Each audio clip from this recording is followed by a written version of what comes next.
Então vamos lá. Olha só, quais são os cálculos, tá? Quais são os cálculos que existem no tratamento do diabetes tipo 1? Existem vários cálculos, tá? Depende da fase do tratamento em que você se encontra, em que o seu filho se encontra. Mas o que é importante? O importante de tudo é você entender o processo desses cálculos para que você tenha sempre segurança na hora de estar executando, tá, uma aplicação de insulina, determinando qual é a dose de insulina que vai ser aplicada, às vezes para aquela quantidade de carboidratos que você está utilizando, às vezes, tá, para fazer uma correção de uma hiperglicemia. Então, como eu falo, melhor do que seguir um tratamento é entender por que você está seguindo ele.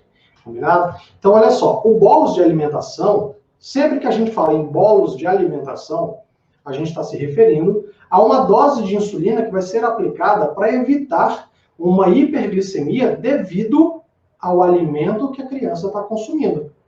Então, quando a gente fala em bolos de alimentação, é isso. E quem é que tem esse controle? São normalmente as pessoas que já estão fazendo, as crianças que estão fazendo contagem de carboidratos. Kika Maria, boa noite para você, tudo bem? Então, vamos lá. Então, esse bolos de alimentação, ele é visto nas pessoas que estão fazendo contagem de carboidratos. Mas espera só, não é porque eu vou começar a falar em algumas coisas que são relacionadas à contagem de carboidratos, que você que está aqui assistindo, tá, que não conta carboidrato de repente, não precisa dessa informação. Você vai precisar dessa informação a todo momento, principalmente quando você começar a fazer a contagem de carboidratos. Combinado? Então vamos lá. O bolos de alimentação, para que você entenda, ele é prescrito a dosagem da quantidade de carboidratos, tá, para cada faixa etária, criança, adolescente ou adulto, tá, ele é determinado de acordo com cada faixa etária. Por exemplo, quando a gente fala em bolos de alimentação, a gente está querendo falar que uma unidade de insulina é capaz de diminuir em pontos, tá, uma quantidade X de carboidratos. Então, quando o médico prescreve para a criança, tá, uma relação de insulina de 1 para 20, 1 para 25, tá, ele está utilizando um padrão inicial, que normalmente para as crianças é de 20 a 30 gramas de carboidrato em cada uma das refeições. Se você conta carboidrato, você lembra quando foi a primeira receita, tá? O primeiro esquema de insulina carboidrato que o seu filho teve?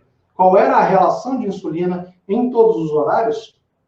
Normalmente, isso não é padrão, mas normalmente, o que acontece? O médico vai lá e prescreve a mesma quantidade de carboidratos em todos os horários, de relação insulina-carboidrato. Por exemplo, ele coloca 1 para 30 em todos os horários. Por que motivo? Porque ele quer identificar durante a semana, tá, com a aplicação da insulina, com a determinação do que você está comendo, se para aquele tipo de alimento que o seu filho está comendo, qual é a unidade de insulina, quantas unidades de insulina estão baixando em pontos a glicemia do seu filho. Então, durante a semana, ele vai fazer essa avaliação. Só que aqui, o que eu estou ensinando vocês? A vocês aprenderem a fazer essa avaliação para a gente poder entender como é que funciona o tratamento do seu filho. Para que você saiba o que está acontecendo, para que você tenha sempre a possibilidade de agir preventivamente. Vamos lá? No caso dos adolescentes, você que tem um filho adolescente, normalmente a prescrição, na hora que você sai de uma prescrição que não é para contagem de carboidratos, você sai da prescrição de dose fixa ou só de correção para a contagem de carboidratos. No caso de uma criança, de um adolescente, normalmente a relação insulina-carboidrato, ela vem entre 10 e 15 gramas de carboidrato em todos os horários. E com o tempo, essa relação ela vai sendo ajustada. Ok? E como é que esse ajuste vai acontecer? Vai acontecer de acordo com o tipo de alimento que a criança come, tá? E aí a gente vai vendo como é que o organismo dessa criança vai se comportar. Logicamente que quanto mais fixo, tá? Mais fixos forem os alimentos dele, não estou dizendo que só pode comer uma coisa, estou dizendo que ele pode variar, mas manter praticamente os mesmos alimentos dentro de uma certa variedade, tá? Então, quando a gente tem uma alimentação bem estabelecida, a gente consegue fazer a relação de como aquele alimento está interferindo na glicemia da criança ou do adolescente, e aí sim descobrir se aquela quantidade de insulina está sendo útil, né, para aquela determinada quantidade de carboidratos. Isso, pessoal, a gente está falando de bolos alimentar.